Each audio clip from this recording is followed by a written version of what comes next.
Mukhang malapit na. Sabi mo, di ba? Parang malapit na feeling mo. Diretsuhan na. Si Francine ba yun? Opo. Wow!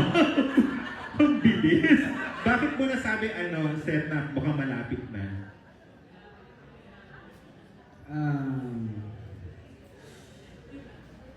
Hindi.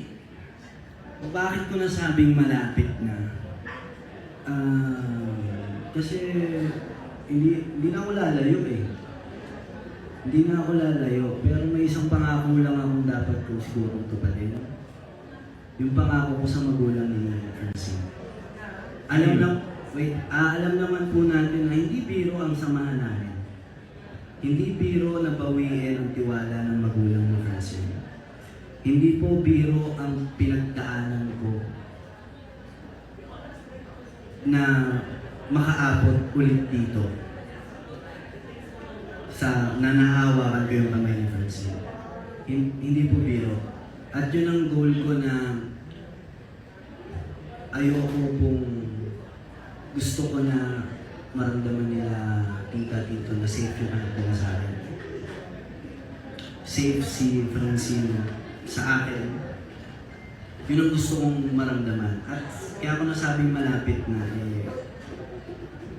yun na lang yung kumbaga, yun na lang yung parang kailangan kong gawin para masabi ko na nandito na siya.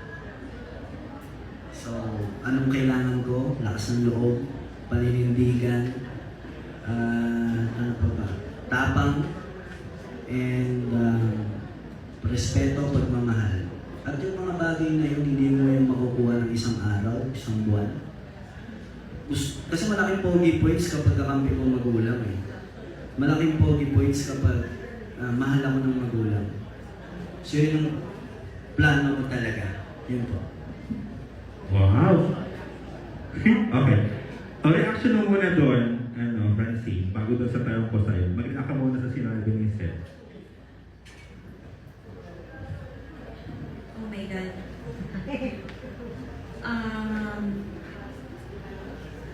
Hindi ko mahanap yung tamang words. Kasi, totoo po, kung nasan kami ngayon, hindi po namin yung pinadali talaga. Kung pwede lang talaga, kung kaya lang namin ma-explain yung mga napagdaanan po namin para mag-confidence kami dito. Ako po, grateful po ako na meron akong Seth sa buhay ko. Hindi po kasi biro yung bigyan ka ng Diyos ng someone na matatawag mong best friend. Tapos na ayaw ko na.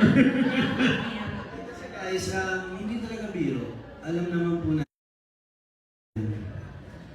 lalo na ng mga nakaraan, hindi biro. Hindi po biro na bawiin ang tiwala ng magulang ni Francine at ni Francine. Hindi po biro yun. Sobra ko po ginalingan. And alam ko kulang pa. Alam ko meron pa akong kayang magawa. Alam ko na meron pa akong kayang ibigay. And para pagdating ng panahon, ano man ang mangyari, mahal nila ako. Kahit ano man mangyari, mahal nila ako. Yun ang plano ko. Kaya pag tinatanong kami, kayo na hindi naman kayo na, ganyan. Hindi po biro guys, hindi po biro na kami agad. Hindi. So, pwede mong sabihin, Seth, na tinatrabaho mo pa para maging kayo? Opo. Matagal po to, matagal. Hindi siya isang buwan, hindi siya ganyan. At di ako nagmamadali. Hindi kami nagmamadali. Okay kami ng magulang ni Francine nila dito, tita. Okay din sila mama kay Francine. Okay kami doon. Diba? Nakakadalaw po ako sa bahay nila. Pinapayagan ako nila dito, tita na sunduin siya sa school. So, okay. Basta, oras, set, uwi. Set yung oras, dito si Chill. Okay. Di ba?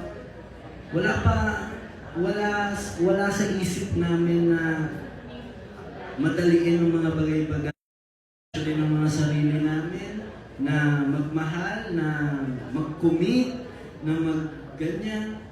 Pero, okay. Di ba? Wala sa isip